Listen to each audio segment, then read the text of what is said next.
ಪೂರ್ವಜರಿಗೆ ತರ್ಪಣ, ಪಿಂಡ ಪ್ರದಾನ ಅಥವಾ ಶ್ರಾದ್ದ ಆಚರಣೆಗಳನ್ನು ಸಲ್ಲಿಸುವಾಗ ಕಪ್ಪು ಎಳ್ಳಿಗೆ ನೀಡಲಾಗುವ ಪ್ರಾಮುಖ್ಯತೆ ಸಾವಿರಾರು ವರ್ಷಗಳ ಸಂಸ್ಕೃತಿ, ಧಾರ್ಮಿಕ ನಂಬಿಕೆ, ದೈವಿಕ ಪುರಾಣ ಮತ್ತು ಜ್ಯೋತಿಷ್ಯ ಶಾಸ್ತ್ರಗಳಲ್ಲೂ ಆಳವಾಗಿ ಬೇರೂರಿದೆ.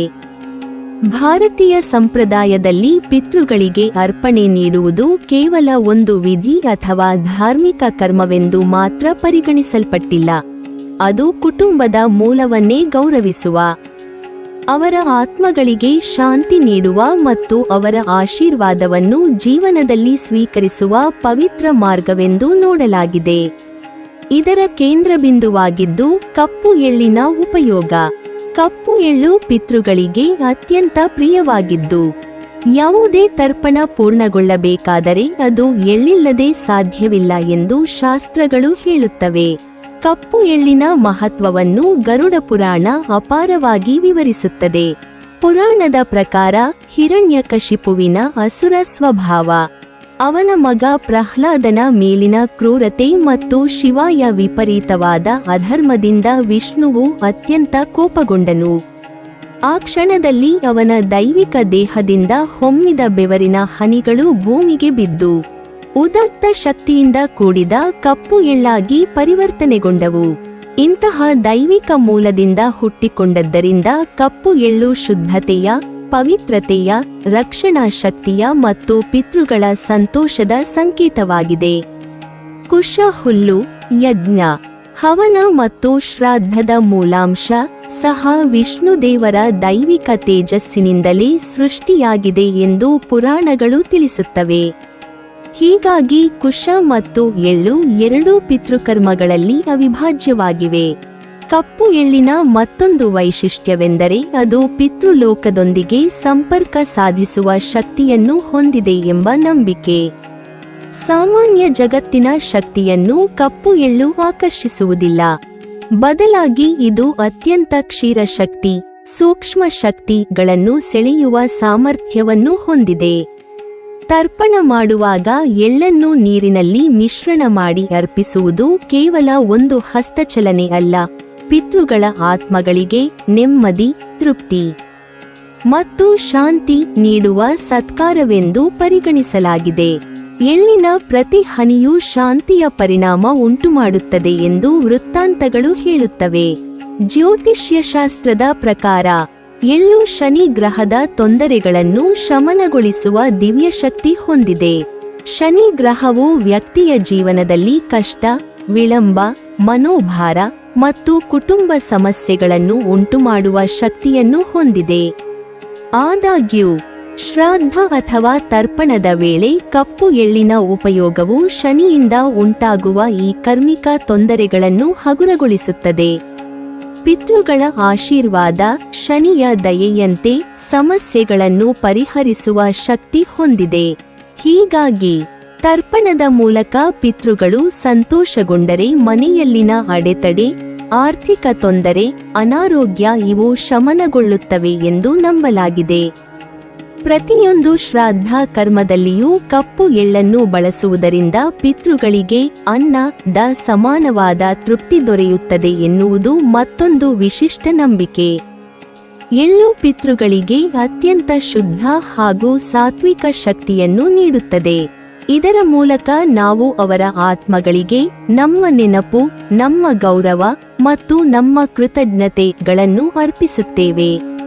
ಪಿತೃಗಳು ಸಂತೋಷಗೊಂಡಾಗ ಮನೆಯಲ್ಲಿ ಶಾಂತಿ ನೆಲೆಸುತ್ತದೆ, ಕುಟುಂಬದಲ್ಲಿ ಏಕತೆ ಬೆಳೆಯುತ್ತದೆ, ಆರ್ಥಿಕ ಪ್ರಗತಿ ಸುಗಮವಾಗುತ್ತದೆ, ವೃತ್ತಿ ಜೀವನದಲ್ಲಿ ಅಡೆತಡೆಗಳು ಕಡಿಮೆಯಾಗುತ್ತವೆ ಮತ್ತು ಹೊಸ ಅವಕಾಶಗಳು ದಾರಿ ಮಾಡಿಕೊಡುತ್ತವೆ ಎಂದು ಅನೇಕ ಗ್ರಂಥಗಳು ಮತ್ತು ಮಹರ್ಷಿಗಳು ಹೇಳಿದ್ದಾರೆ. ಆದ್ದರಿಂದ ಕಪ್ಪು ಎಳ್ಳು ಕೇವಲ ಒಂದು ಬೀಜವಲ್ಲ, ಅದು ಪೂರ್ವಜರ ಆಶೀರ್ವಾದಕ್ಕೆ ದಾರಿ ಮಾಡಿಕೊಡುವ ಪವಿತ್ರ ಸೇತುವೆಯಾಗಿದೆ.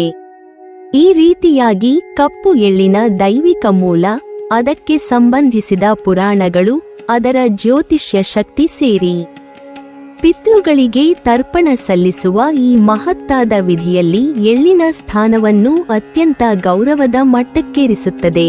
ಅದು ಪವಿತ್ರತೆ, ಕೃತಜ್ಞತೆ ಮತ್ತು ಸಂಸ್ಕೃತಿಯ ಗಾಢತೆಯ ಪ್ರತೀಕ. ಜ್ಯೋತಿಷ್ಯಶಾಸ್ತ್ರದಲ್ಲಿ ಪಿತೃದೋಷವು ಮುಖ್ಯವಾಗಿ ಶನಿ, ರಾಹು ಮತ್ತು ಕೇತು ಗ್ರಹಗಳ ಅಶುಭ ಸ್ಥಿತಿಯಿಂದ ಉಂಟಾಗುತ್ತದೆ ಎನ್ನಲಾಗುತ್ತದೆ.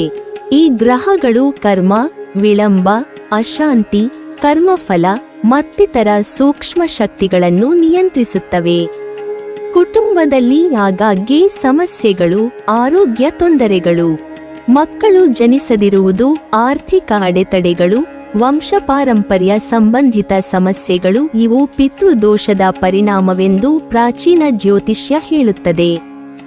ಈ ದೋಷವನ್ನು ಸಮಾಧಾನಪಡಿಸಲು ಅತ್ಯಂತ ಶಕ್ತಿಯುತವಾದ ಉಪಾಯಗಳಲ್ಲಿ ಒಂದು ಕಪ್ಪು ಎಳ್ಳು ಬಳಕೆಯಾಗಿದೆ.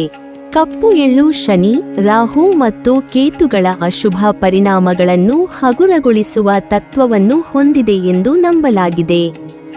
ಶ್ರಾದ್ದ ಮತ್ತು ತರ್ಪಣ ಸಮಯದಲ್ಲಿ ಕಪ್ಪು ಎಳ್ಳನ್ನು ನೀರಿನಲ್ಲಿ ಮಿಶ್ರಣಿಸಿ ಪಿತೃಗಳಿಗೆ ಅರ್ಪಿಸುವುದು ಕೇವಲ ಒಂದು ಆಚರಣೆಯ ಕ್ರಮವಲ್ಲ, ಇದು ಗ್ರಹಶಕ್ತಿಗಳನ್ನು ಮೃದುಗೊಳಿಸುವ ಮತ್ತು ಜೊತೆ ಸಂವಹನ ಮಾಡುವ ಪವಿತ್ರ ವಿಧಾನವಾಗಿದೆ.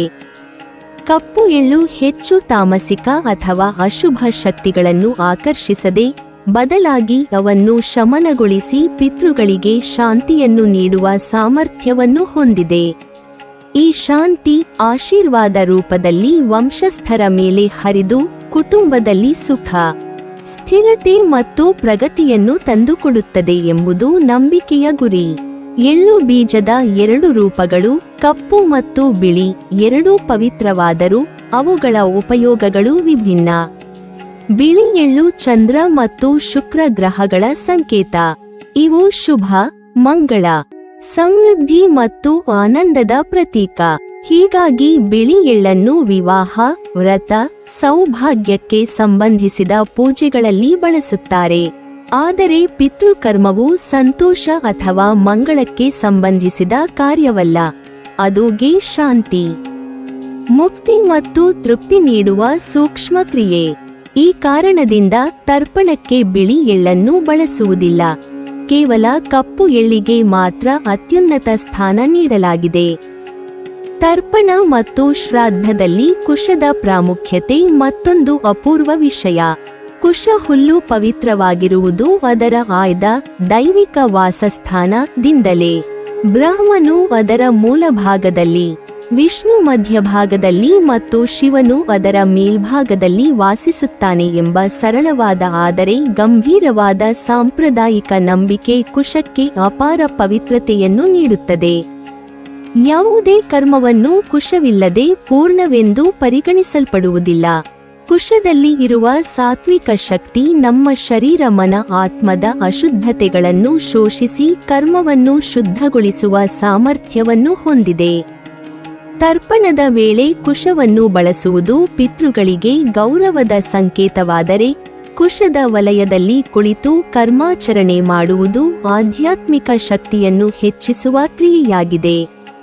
ಕುಶವನ್ನು ತಡೆದು ದೈವಿಕ ಶಕ್ತಿಯನ್ನು ಆಕರ್ಷಿಸುವ ಪ್ರತಿಪಾದಕ. ಇದೇ ಕಾರಣಕ್ಕೆ ಮಂತ್ರೋಚ್ಚಾರಣೆ, ಹವನ, ಪೂಜೆನಲ್ಲಿ ಕುಶಕ್ಕೆ ಕೇಂದ್ರ ಸ್ಥಾನ ನೀಡಲಾಗಿದೆ. ಕಪ್ಪು ಎಳ್ಳು ಮತ್ತು ಕುಶ ಇವೆರಡೂ ಸೇರಿ ಪಿತೃಕರ್ಮವನ್ನು ಸಂಪೂರ್ಣಗೊಳಿಸುತ್ತವೆ. ಎಳ್ಳುಗೆ ತಲುಪುವ ಪರಮಾನ್ನ ಆಗಿದ್ದರೆ ಕುಶ ಆ ಕ್ರಿಯೆಯನ್ನು ಪವಿತ್ರಗೊಳಿಸುವ ಆಧಾರ ಶಕ್ತಿ. ಒಂದೇ ಕ್ರಿಯೆಯಲ್ಲಿ ಎರಡು ಮಹತ್ತರ ದೈವಿಕ ಶಕ್ತಿಗಳು, ವಿಷ್ಣು ಮತ್ತು ಶಿವ, ತಮ್ಮ ಸಾನ್ನಿಧ್ಯವನ್ನು ನೀಡುತ್ತವೆ ಎಂಬ ನಂಬಿಕೆ ತರ್ಪಣದ ಆಧ್ಯಾತ್ಮಿಕ ಭಾವನೆಯನ್ನು ಇನ್ನಷ್ಟು ಗಾಢಗೊಳಿಸುತ್ತದೆ. ಈ ಎಲ್ಲ ಅಂಶಗಳು ಸೇರಿ ಕಪ್ಪು ಎಳ್ಳು ಮತ್ತು ಕುಶವು ಶ್ರಾದ್ದ, ತರ್ಪಣ, ಪಿತೃಕರ್ಮಗಳಲ್ಲಿ ಒಂದು ಅಪರೂಪದ ಆಧ್ಯಾತ್ಮಿಕ ವಿಜ್ಞಾನವನ್ನು ರೂಪಿಸುತ್ತವೆ. ಇದು ಕೇವಲ ಒಂದು ಪದ್ಧತಿ ಅಲ್ಲ, ಅದು ಮಾನವನು ತನ್ನ ಮೂಲದೊಂದಿಗೆ ಹೊಂದಿಕೊಳ್ಳುವ, ತಮ್ಮ ಪೂರ್ವಜರಿಗೆ ಗೌರವ ಸಲ್ಲಿಸುವ, ಅವರ ಆತ್ಮಗಳಿಗೆ ಶಾಂತಿ ನೀಡುವ ಮತ್ತು ಅವರ ಆಶೀರ್ವಾದಗಳನ್ನು ಜೀವನದಲ್ಲಿ ಹರಿಸಿಕೊಳ್ಳುವ ಅತ್ಯಂತ ಸುಂದರ ಮತ್ತು ಪವಿತ್ರ ಮಾರ್ಗವಾಗಿದೆ. ನೀವಿನ್ನೂ ನಮ್ಮ ಚಾನೆಲ್ ಅನ್ನು ಸಬ್ಸ್ಕ್ರೈಬ್ ಮಾಡಿಲ್ವಾ? ಹಾಗಾದರೆ ಈ ಕೂಡಲೇ ನಮ್ಮ ಇಂದ್ರಜಾಲ ಚಾನೆಲ್ ಅನ್ನು ಸಬ್ಸ್ಕ್ರೈಬ್ ಮಾಡಿ ಮತ್ತು ಪಕ್ಕದಲ್ಲಿರುವ ಬೆಲ್ ಐಕಾನ್ ಅನ್ನು ಕ್ಲಿಕ್ ಮಾಡಿದರೆ ನಮ್ಮ ಹೊಸ ವಿಡಿಯೋಗಳನ್ನು ನೀವು ನೋಡಬಹುದು.